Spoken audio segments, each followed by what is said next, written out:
Working of circulatory system के बारे में बात करते हैं। हमारे पास सिस्टम क्या होता है जी? निज़ाम। ठीक है।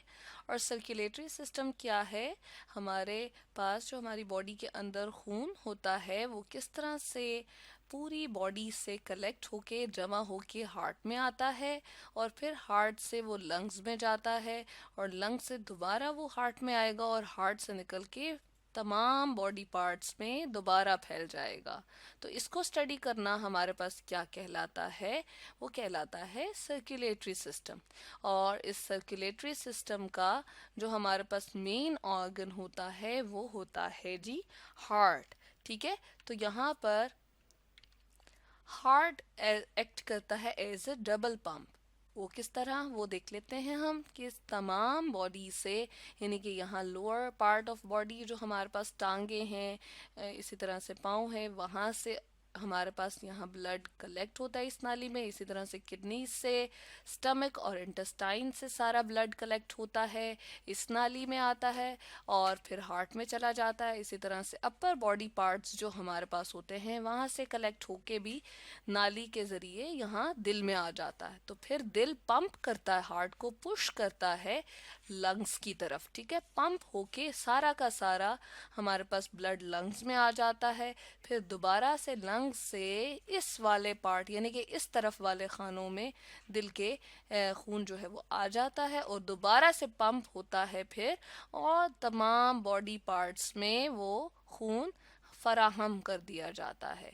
तो हार्ट जो है वो 2 दफ़ा पंप हो रहा है, इसलिए इसको हम कहते हैं हार्ट एक्ट कर रहा है एज अ डबल पंप। और हमारे पास इस सर्कुलेशन को क्या नाम दे दिया जाएगा? इसको हम कहेंगे डबल सर्कुलेशन। अब हम देख लेते हैं कि हमारे पास ब्लड जो है वो तमाम बॉडी पार्ट से, यानी कि यहाँ पर हमने lower body parts, kidneys, stomach, intestine, liver, यहाँ से कलेक्ट होता हुआ इस नाली के थ्रू दिखाया है कि हार्ट के इस वाले चेम्बर, ये जो पहला नंबर हमने लिखा हुआ है, इसमें आता है। ठीक है। तो इन 2 नालियों के ज़रिए से आता है। यहाँ इस वाली नाली से तमाम नीचे वाले जो हमारे पास यहाँ नालियाँ दिखाई जा रही हैं वहाँ से कलेक्ट होगा, और ये जो ऊपर वाला हमारा पार्ट है बॉडी का, जो भी हमारे पास ऑर्गन्स है, आज़ा है, वहाँ से कलेक्ट होके इस वाली नाली के थ्रू, इस वाली नाली के ज़रिए इस वाले चैम्बर में, इस खाने में आ जाएगा। ठीक है। और इनको, नालियों को हम क्या कहते हैं? इनको कहते हैं जी वेना केवा। जब दिल के इस वाले खाने में, जिसको राइट एट्रियम कहते हैं, सारा का सारा ब्लड आ जाता है, और वो ब्लड कैसा होता है? जिसमें खून, हम कहते हैं कि ऑक्सीजन की कमी होती है, उस खून में ऑक्सीजन की कमी होगी, और कार्बन डाइऑक्साइड उसमें ज़्यादा होगा। तो इसलिए इस ब्लड को, ये जो नीले रंग का यहाँ दिखाया गया, इसको हम कहते हैं D oxygenated blood. Right atrium में आएगा। ठीक है। और राइट एट्रियम से ये छोटे छोटे दरवाजे नुमा वेल्व हमें नजर आ रहे हैं, जो कि हमारे पास, नाम इनका क्या हम रख देते हैं? इनका नाम होता है, जैसे कि हमने पहले भी वीडियो में पढ़ा और देखा, इसको समझा, ये होते हैं जी ट्राइकस्पिड वेल्व। ठीक है। तो ट्राइकस्पिड वेल्व से हमारे पास क्या होता है जी? खून पुश होके इसके ज़रिए से इस वाले खाने में आता है, जिसको हम कहते हैं राइट वेंट्रिकल। अब इनका फ़ायदा क्या है? ये एक तरह से गेट है।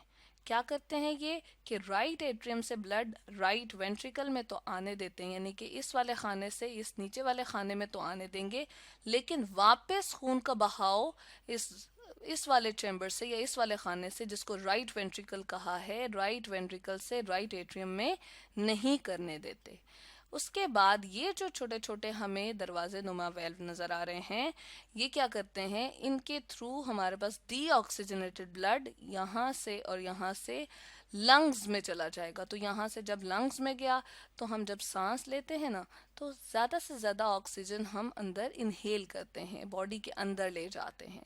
तो लंग्स के अंदर वो जमा होती है, और ये छोटी छोटी बारीक खून की नालियों के अंदर जज्ब हो जाती है, और फिर वो डीऑक्सीजनेटेड ब्लड हमारे पास क्या बन जाता है, वो होता है ऑक्सीजनेटेड ब्लड। और फिर ऑक्सीजनेटेड ब्लड हमारे पास दोबारा हार्ट के इस वाले खाने में चला जाएगा। यहाँ हम देखते चलें कि हमारे पास जो यहाँ से इस नाली के ज़रिए से डीऑक्सीजनेटेड ब्लड आ रहा था, उस नाली का नाम था पल्मोनरी आर्टरी। जब खून वापस दिल में आ रहा है, जो कि ऑक्सीजनेटेड ब्लड है, लंग्स से, फेफड़ों से दिल की तरफ आ रहा है, तो वो किसके ज़रिए आ रहा है, पल्मोनरी वेन के ज़रिए। उस नाली का नाम है पल्मोनरी वेन। और फिर वो दाखिल हो जाता है लेफ्ट एट्रियम में। लेफ्ट एट्रियम और लेफ्ट वेंट्रिकल के दरमियान में जो ये आड़ है, यानी कि ये जो छोटे छोटे हमें दरवाजे नज़र आ रहे हैं गेट्स की तरह, ठीक है, ये क्या करते हैं, ये लेफ्ट एट्रियम से लेफ्ट वेंट्रिकल की तरफ तो खून का बहाव आने देते हैं, लेकिन वापस लेफ्ट वेंट्रिकल से लेफ्ट एट्रियम में खून को नहीं जाने देते।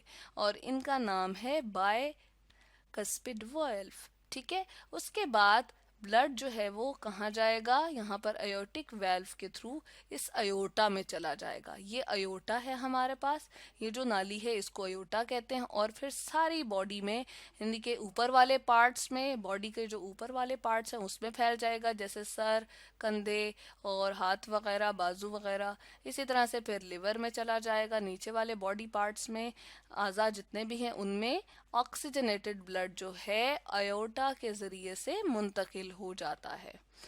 अब हम दोबारा से इस हार्ट को देख लेते हैं कि हमारे पास जब ब्लड राइट एट्रियम में आता है तो ये सिकुड़ता है, ठीक है, ये अंदर की तरफ स्क्वीज होगा या सिकुड़ेगा, तो सारा का सारा खून प्रेशर से राइट वेंट्रिकल में जाएगा। जब ये सिकुड़ेगा तो प्रेशर से सारा का सारा खून लंग्स में चला जाएगा। और फिर लंग्स से हमारे पास इस वाले खाने में, जिसको हमने कहा है लेफ्ट एट्रियम, उसमें दाखिल होगा। जब ये सिकुड़ेगा तो लेफ्ट वेंट्रिकल में हमारे पास ब्लड सारा का सारा चला जाएगा। और फिर लेफ्ट वेंट्रिकल जब सिकुड़ेगा तो सारा प्रेशर से खून अयोटा में, और अयोटा से तमाम बॉडी के अंदर तकसीम हो जाएगा। तो लेफ्ट एट्रियम और राइट एट्रियम इकट्ठे सिकुड़ते हैं, यानी कि लेफ्ट एट्रियम और राइट एट्रियम इकट्ठे ही सिकुड़ते हैं और फिर उसके बाद फैलते हैं। और राइट वेंट्रिकल और लेफ्ट वेंट्रिकल भी इकट्ठे सिकुड़ते और फैलते हैं, यानी कि ख़ास रिदम से, एक ख़ास हम कहते हैं कि तवाज़ुन से इनका सिकुड़ना और फैलना यहाँ पर देखा जाता है या महसूस किया जाता है। उससे जो आवाज़ पैदा होती है, उसकी जो हम कह सकते हैं कि हमारे पास जो आवाज़ आ जाएगी वो होती है लब ढब, यानी कि लब ढब की सी आवाज़ जो है वो हमें यहाँ पर महसूस होती है दिल के धड़कने से। तो इस तरह से ये है जी हमारे पास वर्किंग ऑफ सर्कुलेटरी सिस्टम, जिसमें हमने देखा कि तमाम बॉडी के पार्ट से डीऑक्सीजनेटेड ब्लड, जिसमें हम कहते हैं कि ऑक्सीजन की कमी है और कार्बन डाइऑक्साइड ज़्यादा है, वो सारा कलेक्ट होके हार्ट में आता है। फिर हार्ट से वो हमारे पास लंग्स में जाता है, लंग्स से ऑक्सीजन इसमें शामिल हो जाती है और ऑक्सीजनेटेड ब्लड जो है दोबारा हार्ट में आता है और फिर हार्ट से तमाम बॉडी पार्ट्स में वो फैल जाता है। तो इस तरह से ये हमने स्टडी किया वर्किंग ऑफ सर्कुलेटरी सिस्टम।